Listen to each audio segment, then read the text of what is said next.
faire carrière dans un monde de géants. Donc aujourd'hui, je me retrouve avec Marco Pelin. Est-ce que tu peux te présenter rapidement? Bonjour, moi c'est Marco Pellin. Je joue au basket depuis très longtemps. Enfin, je vais parler Ça surtout date. de mon parcours professionnel. J'ai commencé à 17 ans à Rouen. J'ai joué 6 ans. Après, je suis allé au Mans une année. Après, j'ai enchaîné sur Orléans 4 ans. Ok. Après, j'ai eu différentes blessures. Donc, je suis descendu en Pro B où j'ai joué à Bourg-en-Bresse 1 an.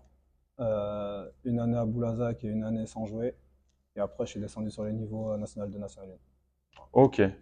Et bah, tu nous as dit que tu avais commencé à Rouen à 17 ans, mais avant, tu es passé par l'INSEP, il me semble. Ouais, j'étais à l'INSEP. Avant ça, j'étais au pôle de Tours. Ok.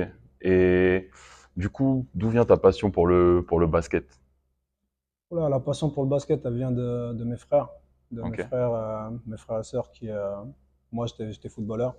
Ah, Et c'est. t'étais quel poste? Bon, j'étais un petit, il n'y avait pas de poste. Il n'y avait pas de Je poste? prenais la balle, je traversais. Tu mettais des buts? T'inquiète même pas. Non, non, non. Moi, c'était vraiment le foot, ma passion. Mais en fait, dans ma famille, j'étais le seul à jouer au foot. Ok. Et, ma mère, elle devait faire des machines juste pour moi, etc. C'était compliqué. Hmm. Puis les Donc, matchs dehors aussi. ouais, c'est ça. Et puis nous, on vient de La Réunion. Et, c'est un peu compliqué avec la chaise. C'est pas du tout le même temps à Orléans. Il fait Hmm. froid. C'est clair. Donc, c'était une galère. Mais c'était surtout pour le fait tu sais, vu qu'Estelle qui s'occupait vraiment de la maison, de, d'avoir à faire juste mes machines pour moi. Ça lui rajoutait du travail et tout. C'était plus Hmm. compliqué. Donc, elle m'a mis au basket. Et au basket, j'ai pris directement. Et Aux puis, alentours de quel âge à peu près? 9-10 ans, hein. 9-10 ans? 9-10 ans, ouais. Ok. Du coup, au début, c'était juste comme ça, pour arranger un peu. Ouais, mais ça s'est fait assez vite parce que je sais que dans mon club, je suis arrivé, peut-être au bout d'un ou deux entraînements, j'étais déjà le meilleur de mon équipe. Ok. J'ai vite été pris en sélection, j'ai vite été pris dans des trucs comme ça, alors que moi, je faisais plus ça pour Pour le, rigoler qu'autre chose. pour le fun. Ouais. Du coup, tu jouais déjà avant de jouer au basket avec tes frères, sœurs? Ouais, puis je joue surtout avec les potes. Je joue surtout dehors. J'ai un frère qui a 2 ans de plus que moi. Ok. Ouais, bah, du coup, tu le Et suivais voilà, forcément de temps en temps, on donc joue t'avais des beaucoup. petites bases, quoi. Ouais, on joue beaucoup en contre un. Après, les bases, nous, c'était pas comme aujourd'hui, il y a la télé, il y a tout ça. Nous, Hmm. on apprenait en jouant, quoi. Ok. Et du coup, à quel moment ça a été un objectif pour toi de devenir pro au basket? À quel moment il y a eu cette transition? Bah, c'est venu très très tard, parce que en fait, au pôle, enfin même avant d'être au pôle, je faisais déjà des bonnes choses sur Orléans, etc. Les gens ils parlaient de moi, mais moi j'étais un gamin qui regardait même pas le basket, qui faisait rien Ouais. de tout ça, donc je découvrais tout le temps. On me disait ah bah là peut-être tu vas pouvoir aller au pôle espoir. Tu disais, ah, cool. Et quand on me le dit, bah je dis bah vas-y, je vais essayer. Donc j'y vais. Derrière, quand je suis au pôle, le coach il me parle de l'INSEP, mais je sais même pas ce que c'est. T'avais même pas Euh, entendu parler par rapport au Tony Parker, Bah la non, je l'ai génération appris d'avant? que, en fait, j'ai vraiment compris ce qu'était l'INSEP dans les 2, 3 derniers mois. Ok. C'est même pas par rapport aux grands joueurs comme Tony Parker, etc. C'est plus parce que les gars d'un an, 2 ans de plus que moi, il y en avait qui étaient partis à l'INSEP. Ok, Il y a ouais, je vois. Sorata Cissé, par exemple. Ouais. Sorata Cissé, pour moi, c'était plus un exemple que les joueurs qui Que étaient, les voilà, Boris Parker, Turiaf, tout que ça. je connaissais même pas. Ok. Ouais. Et, du coup, après, tu débarques à Rouen. Mhm. Mais toi, le truc, c'est que bah, moi, je t'ai découvert quand t'es arrivé à Rouen. Et je me suis dit, mais avec sa petite taille là, comment il va faire pour Mhm. performer? Au final, je voyais d'année en année, tu gagnais de plus en plus ta place. Et ça se passait au top. Vous avez même été champion de France en 2007, je crois. Ouais. C'est ça? Ouais, Avec les dispensers, tout ça. on a été champion de France cette année-là, on a été vice-champion l'année d'après. Ouais. Après, honnêtement, ça s'est pas fait. J'avais du talent, certes, quand j'étais plus petit, mais je pense que le plus gros talent que j'ai aujourd'hui, et que j'ai toujours eu, c'était ma mentalité. Ok. Enfin, avant d'arriver à gagner des titres, etc., j'ai quand même eu beaucoup d'échecs. Ouais. Tu vois, je suis T'as refusé. t'as J'ai des été exemples? refusé au pôle la première année. Ok. À l'INSEP, ils me virent au bout de la deuxième année. Ok. Enfin, viré, il y a eu un malentendu et ils m'ont mis dehors, quoi. Hmm. Ah, du coup, Et ça fait un peu voilà, et mentalement, à chaque si fois que j'ai jeune. subi ça, je me dis, mais en fait, je vais tous leur prouver qu'ils ont tort. Hmm. Et donc, je m'entraîne 2 fois plus que les autres. Même ma première année à Rouen, par exemple, ça, j'ai des souvenirs, je parlais avec l'entraîneur à l'époque, Raphaël Gaume, où on me met sur le banc pro, je joue pas. Et le soir même, j'essaye de le harceler pour m'entraîner.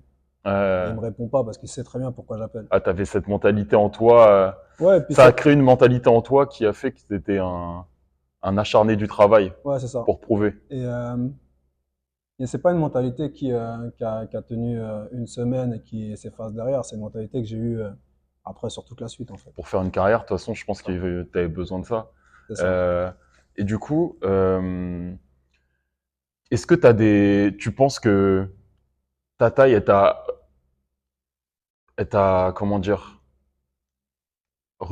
on t'a refusé l'accès à certains endroits à cause de ta taille, Ouais, ouais. certaines équipes?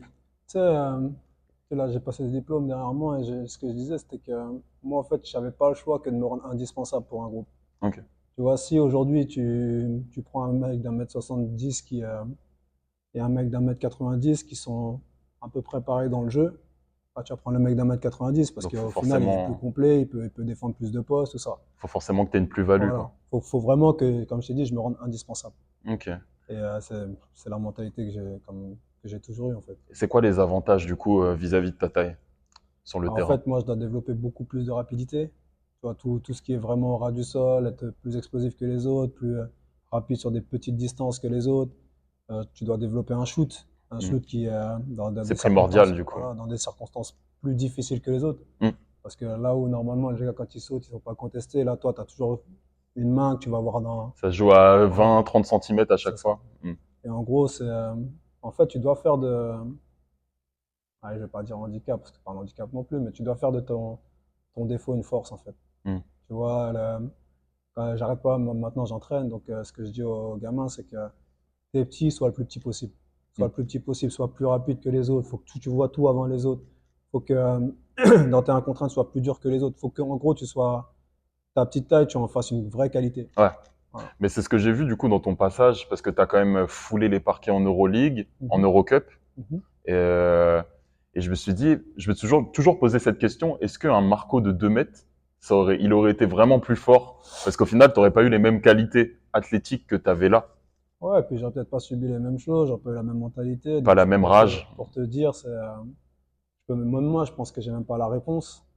Mais Tu t'es déjà fait le film dans ta tête quand même. non, en rigolant, bien sûr, des fois. Tu aurais peut-être pu dunker. Tu aurais peut-être pu dunker. Des fois, quand les gens qui me connaissent bien, ils savent que j'aime bien blaguer sur les trucs comme ça, Hmm. mais la réalité, c'est que j'en sais rien de ce que j'aurais fait. Ouais, Je peux pas dire aujourd'hui j'aurais été meilleur ou moins bon. ok.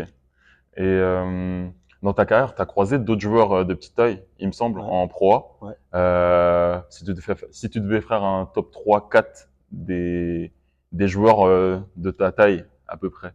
Ouh, ça. Ben, il y en a un que j'admirais beaucoup et j'ai commencé en pro avec lui, c'est Marcus Green. Marcus Green, ouais. Ah, lui, c'était très très fort. Mm, mm, mm. Je me rappelle d'une situation de 1 contre 1 à l'entraînement où tu défends sur lui, impossible.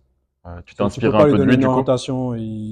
Bah, en fait, on n'a pas du tout le même jeu. Ouais, Lui était vraiment sur des changements de direction. Moi, je suis beaucoup plus sur des changements de vitesse. ouais. Et lui, il était beaucoup plus dans les changements de direction.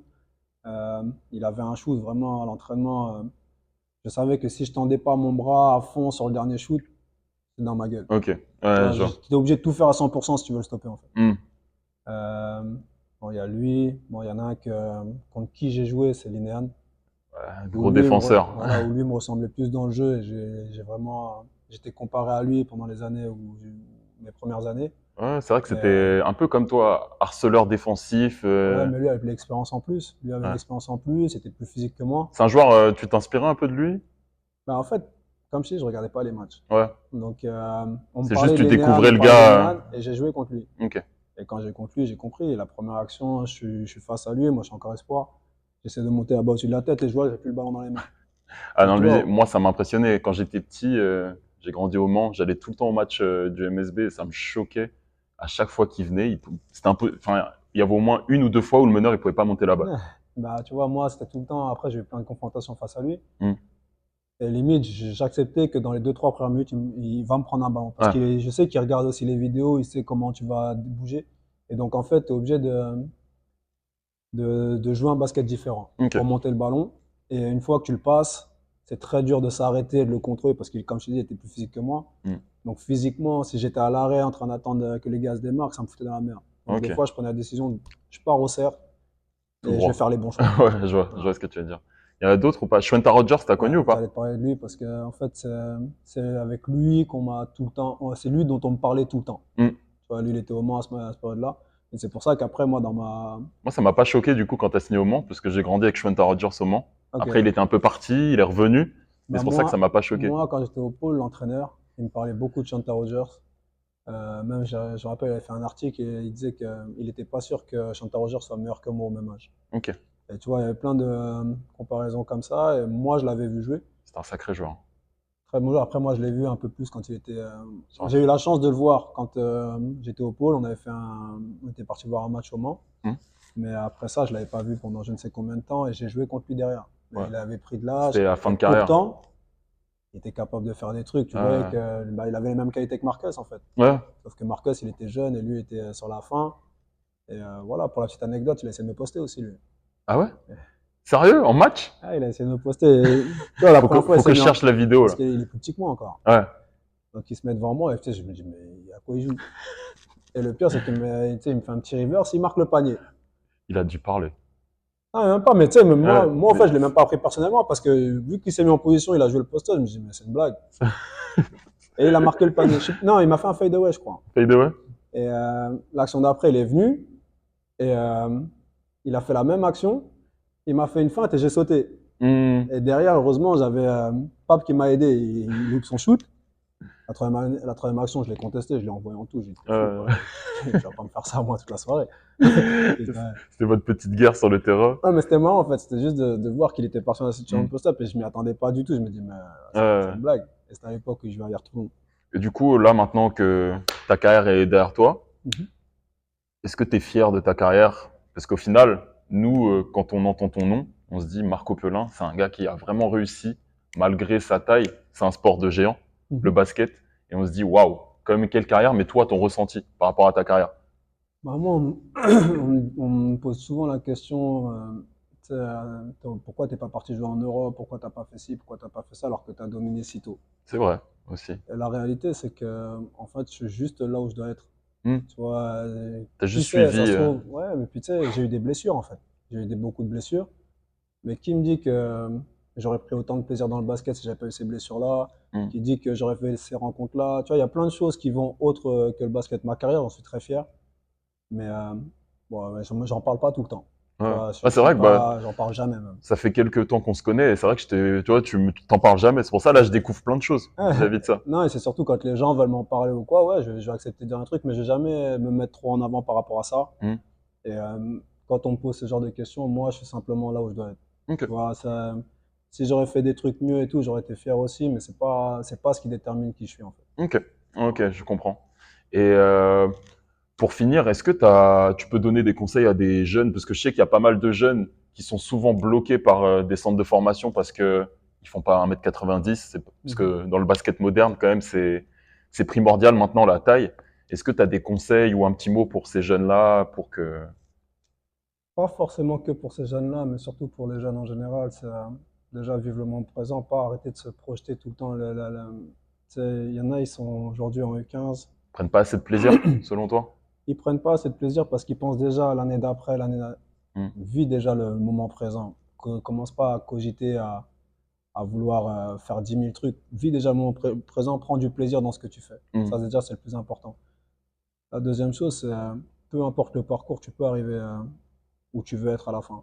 Tu vois, j'en connais qui, sont jeunes, personne ne s'intéresse à eux. Et au fur et à mesure, boum, ils arrivent en N3, ils arrivent en N2, en N2, ils arrivent en N1.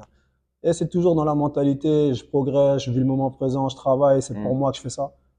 Et C'est un moi, peu c'est mon plus. parcours, d'ailleurs. Ouais, je sais, d'ailleurs, c'est pour ça que tu vois, j'en parle aussi. Et moi, j'ai d'autres joueurs en tête qui ont eu ce parcours-là, où tu vois, qu'on soit été en centre de formation et après ça a été une galère et donc après ils ont dû repasser les échelons, ou Qui n'ont soit pas ceux qui du n'ont même tout, pas eu de centre de comme formation et moi. ils ont bossé, bossé, bossé et au final ils ont atteint les mêmes choses que des mecs qui ont eu des parcours où à 15 ans, 16 ans ils étaient meilleurs scoreurs Hmm. en espoir.